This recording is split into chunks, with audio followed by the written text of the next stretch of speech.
on s'intéresse à la célèbre suite des intégrales de Wallis, qui se présente comme ça. Ça pourrait être cosinus t à la puissance n aussi, c'est exactement la même suite. Et on veut établir un lien entre Wn et Wn plus 2. Alors la manière dont ça se fait, ça, c'est de s'intéresser d'abord à Wn plus 2.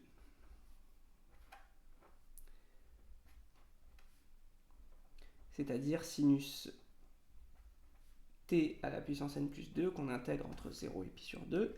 Et pour ça, en fait, on va faire une intégration par partie en disant que c'est sinus t à la puissance n plus 1 fois sinus t. Donc je vais faire une intégration par partie en dérivant sinus t à la puissance n plus 1 et en primitivant sinus t. Alors, du coup, donc je dérive, j'obtiens cosinus t fois n plus 1 sinus t à la puissance n, et je vais primitiver en moins cos t. Voilà. Je précise que U et V sont de classe C1 sur 0 pi sur 2.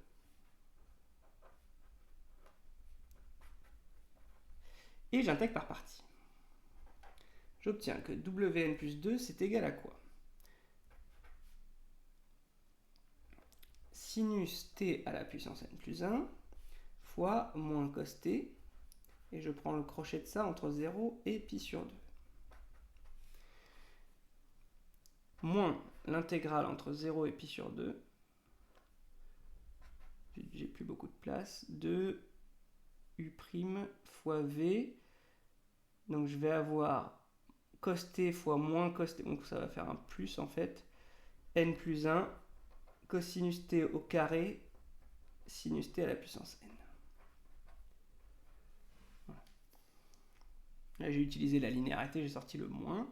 Alors ici je vais avoir un crochet nul. Faites attention quand même sur les crochets nuls, il faut justifier un peu parce que il y a pas mal d'erreurs dans les candidats sur les valeurs du cosinus et du sinus. Donc là je vais bien préciser que je le sais, que ça vaut 0 parce que sinus de 0 vaut 0 et que cosinus de pi sur 2 vaut 0. Et du coup, maintenant, il ne me reste plus que cette intégrale-là. Et la deuxième astuce habituelle pour les intégrales de Wallis, c'est de transformer cosinus de t au carré en 1 moins sinus de t au carré, qui est une relation trigonométrique habituelle. Donc je vais sortir le n plus 1, et je vais avoir l'intégrale entre 0 et pi sur 2 de 1 moins sinus carré, donc ça fait sinus puissance n t moins sinus puissance n plus 2 t dt, et avec la linéarité de l'intégrale, je vais donc obtenir n plus 1 wn moins n plus 1 wn plus 2. Et ensuite, je n'ai plus qu'à regrouper les wn plus 2 ensemble. Donc, je vais ajouter n plus 1 wn plus 2. Donc, ça me fait n plus 2 fois wn plus 2 égale n plus 1 fois wn. Et pour finir, j'ai la relation souhaitée. Donc la relation, on peut vous la demander de plusieurs manières, mais le calcul à faire, ce sera toujours le même, ce sera cette intégration par partie.